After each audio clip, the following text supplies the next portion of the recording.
I'd like to welcome everybody to the August Museum Talk on the history of the Virginia Five, still steaming after 100 years.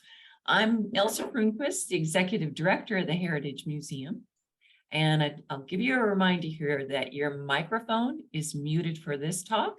If you have any questions, please type them into that chat function, into the chat, and we will answer questions at the end of the presentation. I'd also like to thank in a very big way our sponsor for this and all of our series, our speaker series, which is For Culture. A big thank you for your support for culture. Next slide, Chris. And at this time, I'd like to introduce Chris Austin, who is a Heritage Museum board member, co-host of this museum talk, and host of our radio show, History Worth Hearing.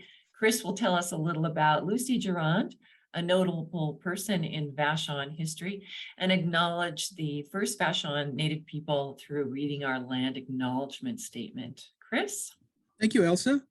Yes, this person is one of the more famous Vashonites on the island.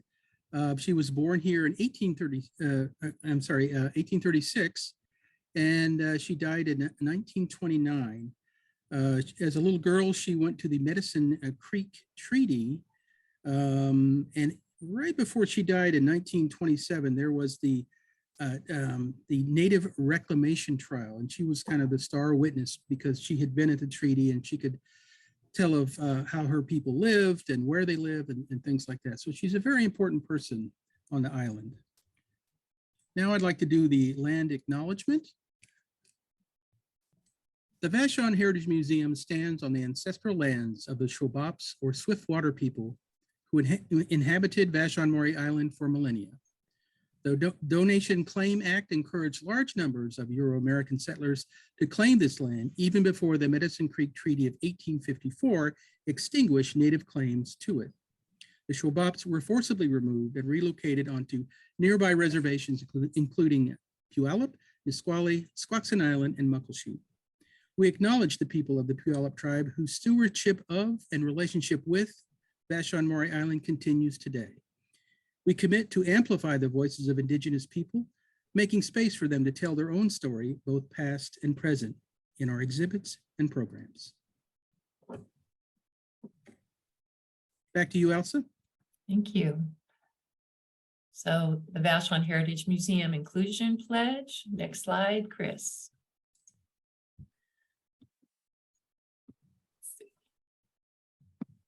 The Vashon Maury Island Heritage Museum rejects racism, discrimination, and hate.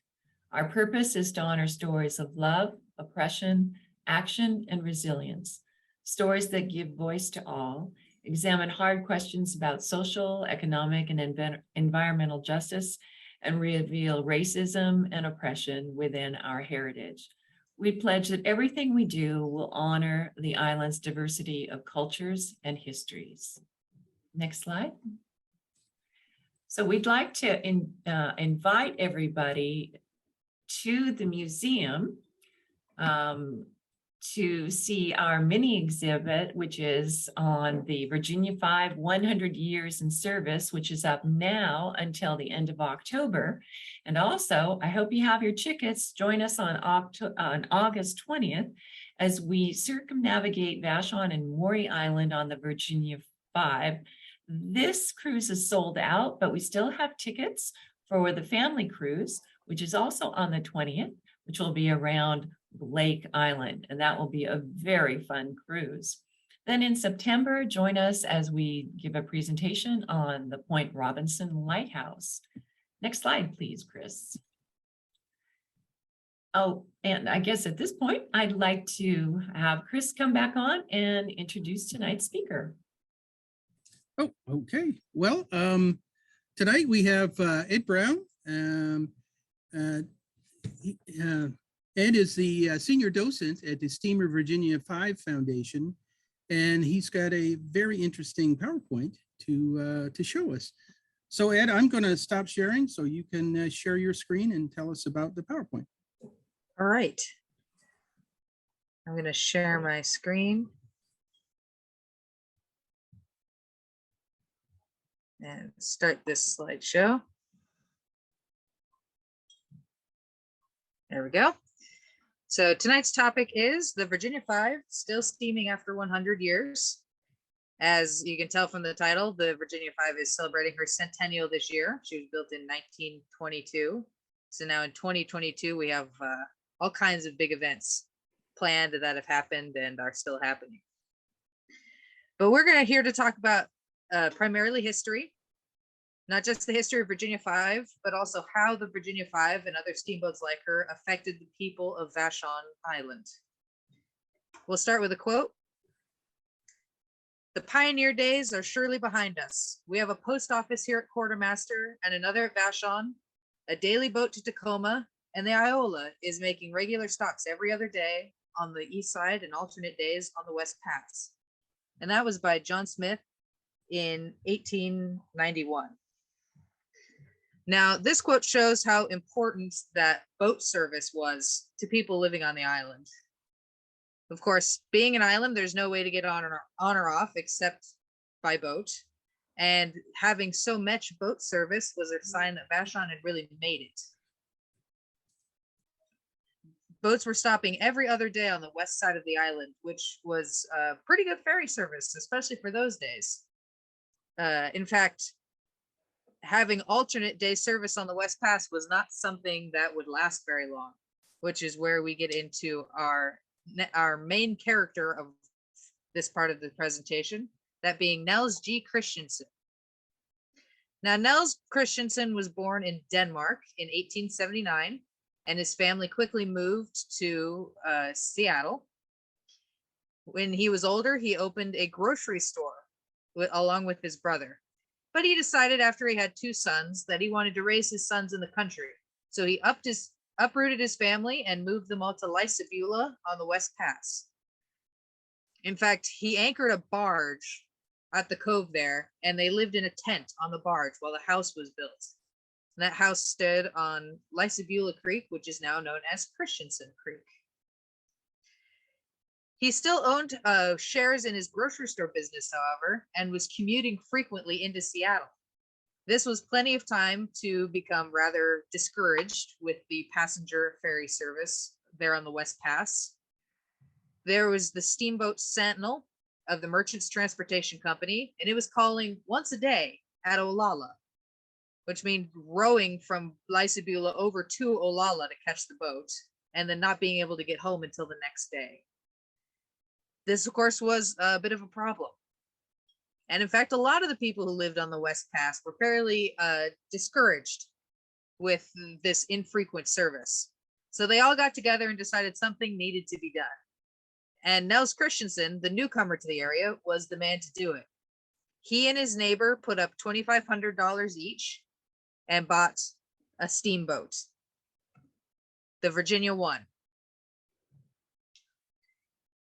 Of the Virginia, he said she was a fine boat. We had very hard struggle the first 3 years to keep going. And quite frequently, I would have to advance money from my personal account to pay the engineer. I did the deckhand work myself. It was not easy running a steamboat in those days. Bit of a difficult startup business. But eventually, things did start taking off. And they were able to upgrade to the Virginia Two in 1912. The Virginia Two was larger than the one had been and faster, and was making enough of a splash for the Merchants Transportation Company and their boat, the Sentinel, to notice. The Virginia Two and the Sentinel actually had it out. They hit each other twice on 2 separate occasions, which forced the 2 companies to come to a settlement. The Virginia Two would carry passengers and the Sentinel would carry freight. Then the Merchants Transportation Company bowed out of the business altogether. Business was still going well, so Niels Christensen introduced the Virginia Three, previously known as the Typhoon. With the Virginia 2 and 3 running, they could offer service to both the east side and west side of the island.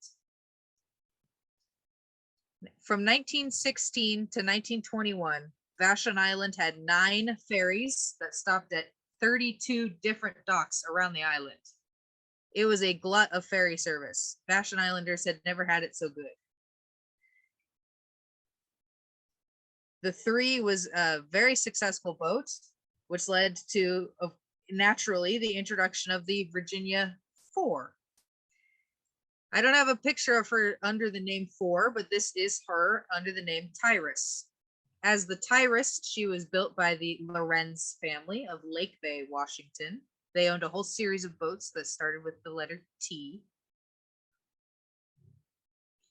Now, Tyrus was built in 1904, and they quickly noticed that her engine was rather underpowered. She was not nearly as fast as she could be. So they went to Heffernan Engine Works of Seattle to buy a surplus engine. This is that engine being installed into the Tyrus. That is also the engine that is currently operating in the Virginia 5 today. This engine also came with something special. The Lorenz Eagle. This had been purchased by the family of Portland, Oregon sometime in the 1870s. They transferred it from boat to boat until it ended up on the high pressure cylinder of the Tyrus's engine. Tyrus then was sold and became Virginia 4, and the Eagle came with it. The Virginia 4, however, was not destined for a long operating life. In 1921, the Virginia 4 rammed a dock in Tacoma and sank. The engine was still sound, so the engine was salvaged from the wreck and was installed in the Virginia 5. The 4, meanwhile, was converted into a cannery tender and was sent to Alaska. That's her as a cannery tender for Canoe Pass Packing Company. Now, this series of Virginias brings us, of course, to the final Virginia in the series, the Virginia 5. This is her under construction at Maplewood, Washington. To build his largest and last boat, Niels Christensen approached the boat builder Matt Anderson, a fellow immigrant from Denmark. Matthew Anderson had apprenticed under ship's carpenters for many years and started his own boat building business. He was in his 70s when he was approached by Niels Christensen, who wanted a boat with the hull lines of the Virginia 2 and the superstructure of a boat named the Vashon 2. She would be roomy, able to hold over 300 passengers, and able to sustain speeds of over 12 knots. She would be perfect for West Pass service. This is her Virginia 5 on her maiden voyage, June 11th, 1922. She had been launched in March.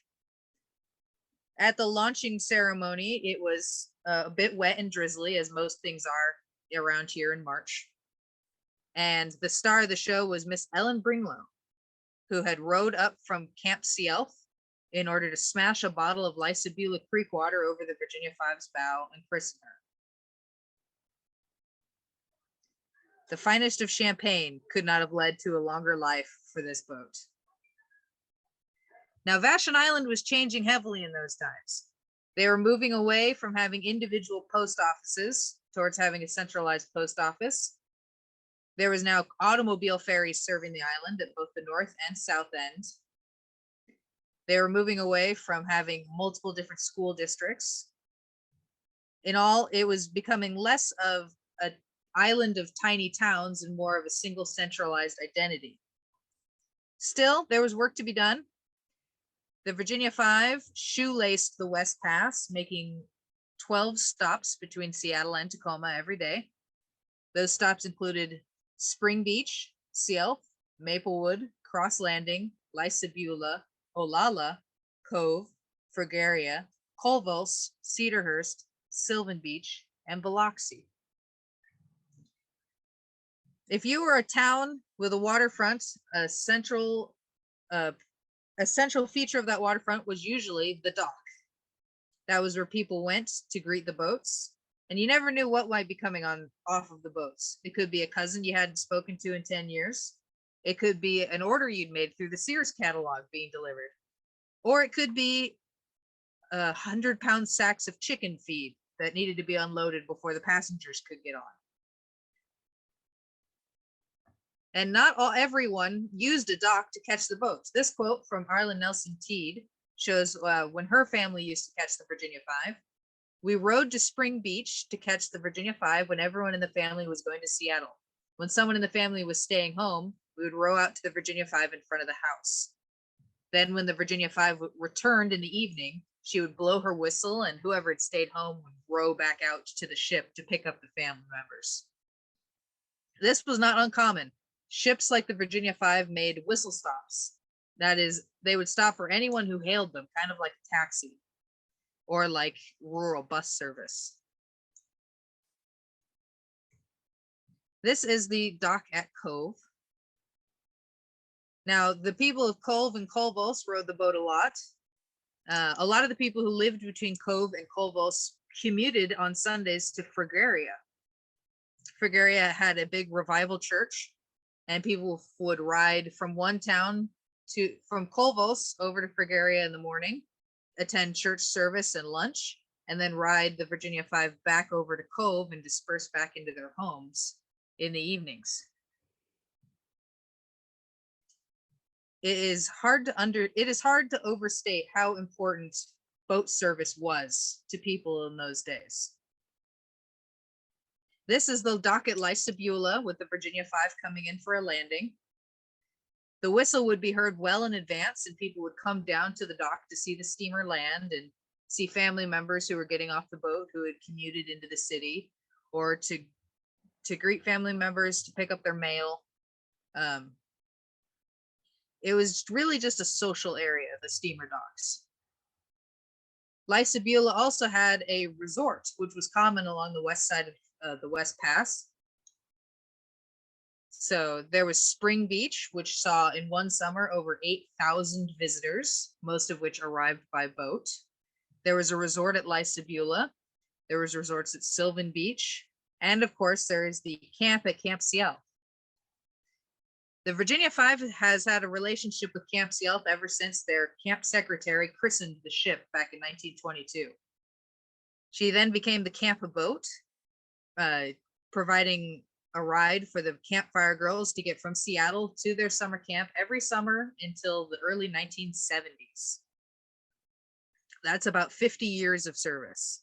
And that's a lot of generations of girls who have ridden on the Virginia Five to camp and made good memories that way.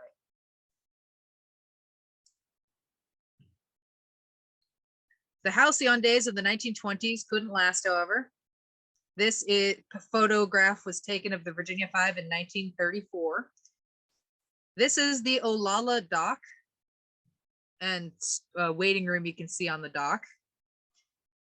In October of 1934, wind speeds reached 70 miles an hour along West Pass, which is, as you can see from the waves in this photo, quite a lot. Virginia Five was attempting to leave Olalla with a full load of passengers when the wind slammed her broadside into Olalla dock, completely caving in the starboard side of the vessel and knocking the pilot house off. Now, no one was injured. The passengers were boarded onto a bus and were bussed the rest of the way on their journey. The Virginia Five, however, was critically injured.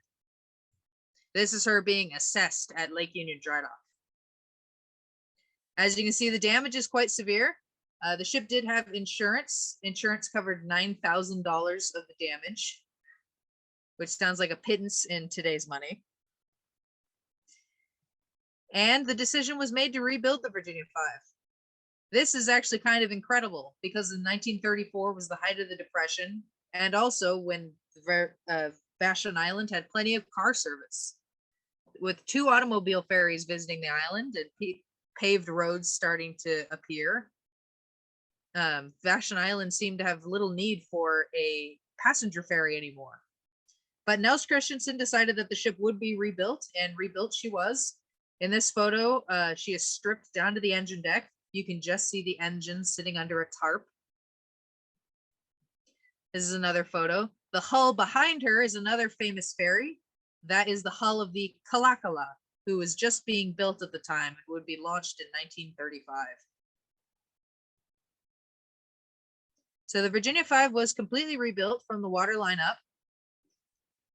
This shows the interior of the ship after that rebuild. You can see the bench seating, like they were like theater seats with the seats that flipped down, and a nice jukebox, and the very Spartan wheelhouse. The wheel is still on the ship today, though there's a few more electronics in the wheelhouse than is visible in this photo. This is the Virginia 5 as she appeared after she was rebuilt. The rebuild cost $11,000 and was completed in 6 weeks. One structure you'll notice here, you'll see the upright trusses on the foredeck. That is for a freight elevator. Docks in those days were rather tall, so when the ship came alongside a pier, the freight elevator could be brought level to the pier. Freight was loaded aboard with hand trucks, and then the freight was lowered down into the ship's freight hold. It was not just passengers that were transported by these boats. Everything, oxen, crates of chicken feed, anything ordered through the Sears catalog. This ship carried the mail for the west side of Vashon Island until 1938. These were really working boats that carried everything short of automobiles. For that, you had to catch the county ferry. By 1938, however, passenger service was really starting to dry up on Vashon Island. There was not much left for the ship to do. Automobile ferries, cars, and centralized post office had taken over the duties that the ship had once done. So she tried some other things. This is the ship full of GIs coming back from Fort Worden up in Port Townsend. They're headed into Seattle on leave. But after a few summers of trying different tasks, they decided that there just was not money to be made on Puget Sound anymore. So the ship was sent to Astoria, Oregon. And the ship ran from Astoria to Portland for about 1 year. She is the last passenger ferry to have operated on the Columbia River. It lasted until the ship went bankrupt.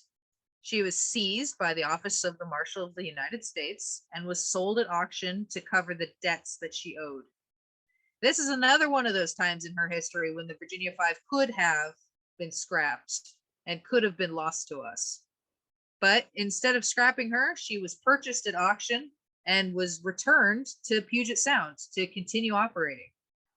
It is a real blessing that she was returned to Puget Sound rather than let to languish on the Columbia River. In 1948, the Puget Sound Maritime Historical Society was formed, and they staged a race between the Virginia 5 and the only other remaining passenger steamer they could find, the Sightseer. Now that means in 1948, there were 2 passenger steamers left from the Mosquito fleet. That's out of a fleet of over 1,000. Remember when in 1916, Vashon Island had 9 ferries visiting it? That's 3 car ferries and 6 Mosquito fleet steamers. This is 30 years after that. And now there was only 2. And soon there would only be 1, the Virginia 5. This is her when she was owned by Puget Sound Excursion Lines. PSAEL operated the boat doing pretty much what she does today, which is excursion cruises, sightseeing trips, private charters. And this is a site you can see today as well. This is the Virginia 5 in the locks with quite a few more people than we currently allow on the ship. But otherwise, you can go down to the locks today, see the Virginia 5 lock through with passengers. Some things have changed and some things remain the same. The writing was on the wall for the ship, however. In 1968, Puget Sound Excursion Lines closed, and the ship was bought by a group of steam enthusiasts called Northwest Steam Society, or the Northwest Steamship Company. They really wanted to save the ship, but they didn't have the money to do it. They operated the ship as an sightseeing excursion boat until the ship was in dire need of repairs. So in 1976, the nonprofit Virginia 5 Foundation was formed, and repairs and restoration started. This is the wheelhouse being replaced in 1978. As a nonprofit, you can get volunteers to come in and help out. It was really an all hands on deck effort to restore the ship back in 1978 and get her operational for another season. And this is how she looked in the late 80s and early 90s. There in front of the Space Needle. But the ship operated until 1995, and that is when the Coast Guard said, "I'm sorry, but you can't operate this ship anymore." She was in dire need of restoration. This 1978 rebuild had only staved off the inevitable. This is the Virginia 5 as she looked in the late 90s under a tent. And there she might have stayed if not for the dedicated people of the Virginia 5 Foundation, who did fundraising, a lot of fundraising efforts. It ended up taking 6 years and costing $7 million to restore the ship from 1996 to 2002. That's a far cry from the 6-week rebuild back in 1934. This photo shows the ship's deck with a lot of things missing. This view is looking forward towards the bow with pretty much nothing. The boiler was removed to be replaced. The engine was removed to be restored. And the ship was basically rebuilt from the waterline up. It was an enormous effort. There's another new wheelhouse being put on. The ship is on either her 4th or 5th wheelhouse by now. This wheelhouse was built for us by the students at Seattle Community College and is a replica of the 1922 wheelhouse. So the ship came out of her 2002 rebuild looking gorgeous. This is a picture of her not long after she exited the rebuild and was on a tour of Puget Sound to celebrate. And the ship has been operating pretty much ever since, doing excursion cruises, sightseeing trips, charters, and of course, every year we come back to Vashon Island and circumnavigate the island. But you may have noticed we were absent last year, and that's not just because of COVID. The Virginia 5, as an old wooden boat, is constantly in need of maintenance and upkeep. This photo was taken in 2021. And that shows the entire front end being opened up for work. This is not a simple or a quick fix. You can compare this photograph to this one with me for scale, taken several months later. And of course, after all of these ribs and buttocks were replaced, then the entire ship had to be replanked. Then the entire ship had to be recalked. And that's in addition to a lot of the interior work and machinery work that was done as well. The Virginia 5 is a constant project. She is an ever evolving, I hate to say museum piece because she is not static, but she is an ever evolving, ever changing, even if she looks the same on the outside to most people. The Virginia 5 is a labor of love, and she is an important fixture in the Puget Sound community. This is her once we had her put back together. A very proud moment in the shipyard, having the ship reassembled and repainted. This project took us a year and a half and cost about $2 million to complete. So we are incredibly thankful to all of the donors and all of the grants that we got that allowed us to afford this project so that we could bring the Virginia 5 back this summer and return to Vashon Island. We've already done one sail-by of the island when we saluted all of the old towns that she used to stop at, and we'll be doing our circumnavigation later this month. So this will be a site that hopefully everyone will get to see, the Virginia 5 in full splendor at her island docks. The Steamer Virginia 5 Foundation is a 501c3 nonprofit, and we invite you to share in our mission to preserve, operate, and share the National Historic Landmark, the Virginia Five. You can learn more on how to get involved, getting aboard, or supporting the ship at our website, which is virginiav.org.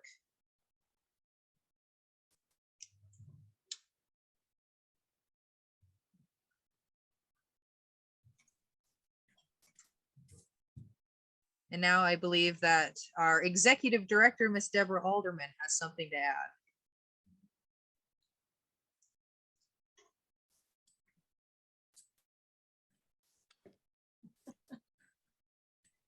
Okay, am I unmuted?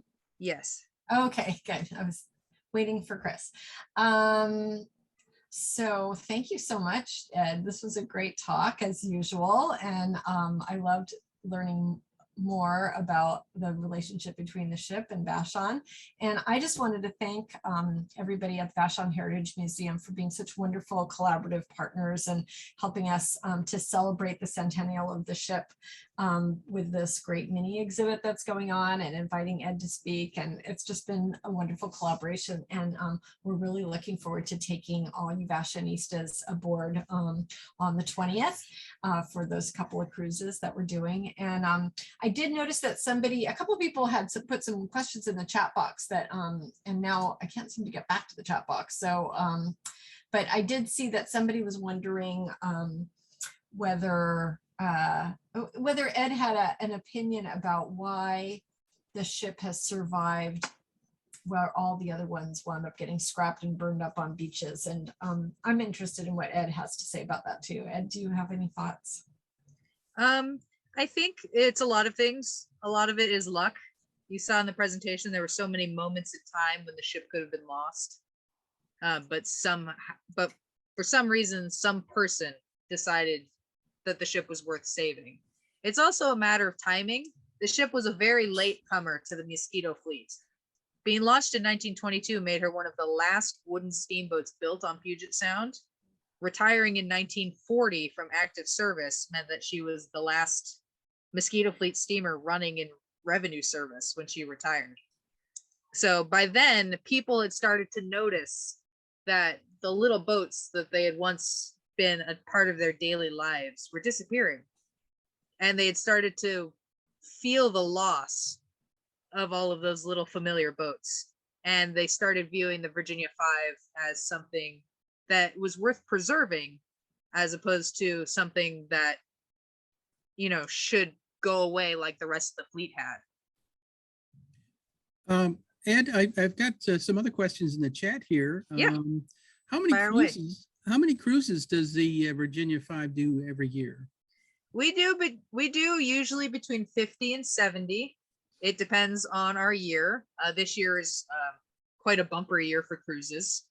Our sailing season is May through December, and we do a lot of private charters. And then we try to do a public cruise at least like once a month, where we can sell tickets and the members of the general public can come aboard the ship as well. So it seems to be, as you've mentioned, a maintenance-heavy vessel. And I'm curious, when you build back, say, the hull, do you use the same type of wood that the original hull was? Yes, we do. So the ship is built entirely of old growth Douglas fir. And in those repair photos that I showed, that is what we were using, is old growth Douglas fir. We tried to match what the ship was originally built of and built like. She has to be modernized in some respects to meet Coast Guard standards, but we want to keep the ship operational and in accordance with Coast Guard standards while still preserving the history. Well, what is the origin of the name Virginia? The origin of the name Virginia, so I forgot to mention this. The very first Virginia ship was named Virginia Merrill when Nels Christensen bought it. The ship was being sold by the Merrill and Ring Logging Company. Now, Mr. Merrill of Merrill and Ring had named the ship after his daughter, Virginia. Let's see, we got some more questions coming in. Do you think we'll see a new Mosquito fleet emerging on Puget Sound? Passenger-only ferries that go from Vashon to Southworth and such? I think we already are. We have more and more passenger-only ferries appearing every year. I just heard about one from Des Moines. that they're Mhm. putting into service. Right, Um, Des Moines to Seattle. Yes. So I think people are, I won't say over the automobile, but they've come to realize that there is a value in public transportation, but especially waterborne public transportation. And in an area like this, we need to view our water as water highways and not just as a barrier to transportation. We should see how we can move people that way, in addition to the highways, in addition to the railroads. You know, when you mentioned when they christened the Virginia 5 that they used creek water. Was that due to prohibition? It was probably partly due to prohibition and partly because it was easy to get. They just had to take a bottle outside and dip it in the creek. But of course, it was prohibition, so nobody was going to waste champagne on a ship launching, especially a not very notable ship like the Virginia 5. The launching, by all accounts, was a fairly somber, small affair with very few people at it, and it was rainy and drizzly, and it was not a big festive party like some ship launchings. So I've got a question here. What drew you, Ed, to the interest in these vessels? So, well, I've always had an interest in Washington state history ever since I was really young. I find Washington state history fascinating, and I was drawn to learn more about the Mosquito Fleet. Honestly, after I learned about the Virginia 5, I started volunteering on the Virginia 5, and then started researching the history and discovered that the history of the Mosquito Fleet is fascinating. It's funny, it's interesting. There was never a dull moment in these Mosquito Fleet days. How did it become known as a Mosquito Fleet? There are a lot of different stories about how it became known as the Mosquito Fleet. Now, the Mosquito Fleet is not a term that is unique to the Puget Sound. Mm. There are mosquito fleets under that name in other parts of the country. So as far as we know, somebody from somewhere else came to Washington and said, gee, this reminds me of the Mosquito Fleet back home. And the name stuck. We just are so familiar with it because our Mosquito Fleet lasted so much longer than others and more recently into history. Interesting. I have a question here. What can you tell us about Morris Shane, who worked for Christensen and designed the Virginia 2? Yeah, Morris Shane. I can't tell you a whole lot off the top of my head. I'm better at boats than people, I will be honest. He was really smart lad. He joined up with Christensen, and he became a shareholder in the company and paid for his shares using his wages and had it paid off within the year. So he and Nels Christensen teamed up to design the Virginia 2, which they built on the beach at Lisa Beulah in front of Christensen's house. My goodness. And just so everyone knows, the exhibit itself will be in the museum until the end of October. Any more questions from the chat if somebody'd like to ask? You know, this whole idea that the creek water was used to christen the ship, that's the story that I've been always heard and told people. And then, so Clay Ells, who does the Now and Then column that he sort of inherited from Paul Dorpat in the Seattle Times. So he's coming out soon with a Then and Now, or Now and Then, about Virginia 5 later this month. And the version of the story that he read in some archival sources was that it was grape juice. And I could not convince him that our sources were better than his sources. So that's when you read the story in the Seattle Times, that's the version you're going to hear. So yeah, it's interesting. So if anyone's familiar with the Vashon Island historian Roland Carey, he wrote several books on the history of Vashon Island and on the history of the Mosquito Fleet, and he talks extensively about the history of the Virginia 5. And he mentions that story that people have said that there was grape juice used in the christening.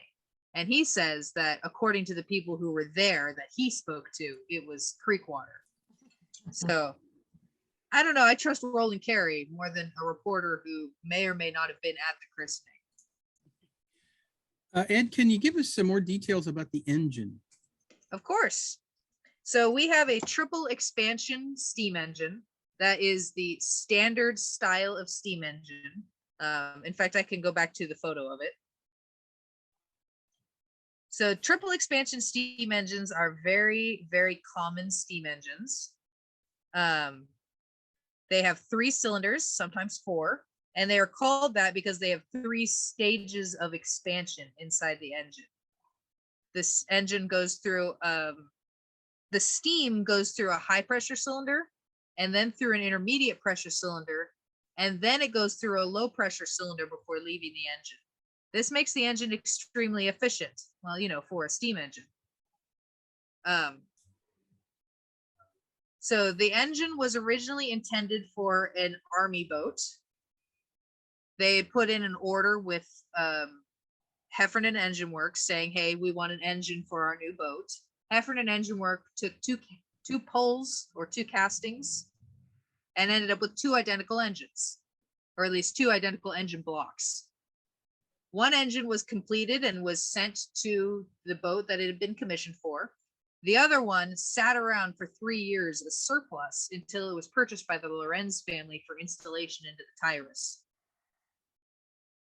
The engine makes 400 horsepower and it has a top speed of 200 RPM, which doesn't sound like much until you see the engine do 200 RPM, which is not a speed we take it to anymore. But even 150 RPM looks mighty fast on an engine with a 1.5-foot stroke. Where was the most recent renovation? Where was that accomplished? That was done at Pacific Fishermen's Shipyard, which is located in Ballard. They are typically who we work with for our dry dockings.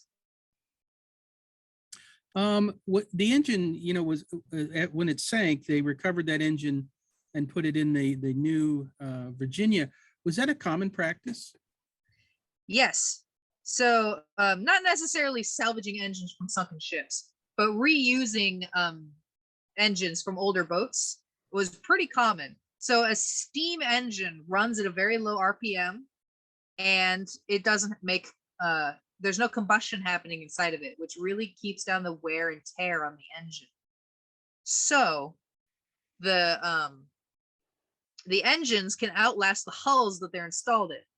A Mosquito Fleet boat like the Virginia 5, like any of the Virginias, was intended to live about 25 years before scrapping. That was just their lifespan. A steam engine can give many more years of service than that, and it's a lot cheaper to buy a used engine than it is to buy a brand new engine. How was the steam generated? We are an oil burning steamship. So the ship originally burned bunker oil. Today we burn diesel. Interesting. What does what kind of torque does this have? Does it have high torque with low RPM? Yes. So steam engines are renowned mostly for the amount of torque they produce. Sorry,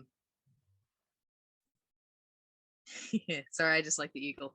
Our engine, it's hard to calculate, but we have come up with a number of about 30,000 foot-pounds of torque, which is just blisteringly amazing.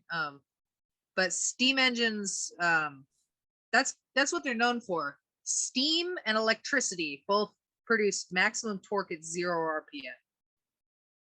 So they don't really have a torque curve, they have a torque line. Wow, interesting. Well, any more questions from the crowd? Would you please put them in the chat? Yeah, this absolutely fascinating lecture. I just love the slides and your presentation was so informative. Thank you so much. Thank you. I just wanted to say that the board of the Virginia 5 were meeting tonight, and so they're really sorry they weren't be able to be here in person, but they're so glad that you're recording this, and I'm hoping that's going to go up on the Vashon Heritage website. Is that correct? That's where it's going to be, so I can direct them to that. That's great. Yes. All of our recordings go up on the website. So Ed, I didn't hear this. Did you answer this? Your thoughts on this? Do you think we'll see a new Mosquito Fleet emerging on Puget Sound, passenger only ferries like Vashon's, Southworth, Bremerton, and just this week Des Moines, Seattle? I think we already are. Yeah. just all the ones you listed, Mhm. I think the only difference is that the Mosquito fleet was never end to end, from one point to another point. There were a few boats that ran just to two docks, one to the other, but a lot of them made multiple stops, like the Mhm. Virginia 5 making 12 stops. That is the kind of service I don't think we're going to see again, ever. No. I don't Mm. think we're going to see front door passenger service. I think you're going to have to, everyone has to go to a centralized dock to catch the boat rather than having the boat come to their house. Mhm. So that is the style of service I think we've lost. I won't say if it's good or bad. A lot of the towns that the Virginia 5 stopped at don't exist anymore. If you go to Lysabula, you find a park. You don't find a post office and a resort and a church and all that kind of stuff. So the people have centralized, and the ferries have had to centralize with them. So there are a couple more questions coming in, and we do have some time here. Fire away. Anything known on the Cove store owner? E.O. Rindle. My family sent eggs to Seattle on the Virginias. Yeah, I can't tell you about specific people who lived on Vashon Island. I'm afraid I'm a boat historian and not much of a people historian. We'll have to follow up on that one at a later Yes, date. I'm So, sure yeah. that you can find plenty of information with Vashon Maury Heritage Um, Association Alliance. Well, I don't think there are any more questions, and I want to also say thank you very much. And this was a wonderful presentation, fantastic photos. Thank you so much for Thank you. sharing. And I hope everyone will get a chance to join us on the Virginia 5. And Ed, will you be on the cruise on the 20th? I will be.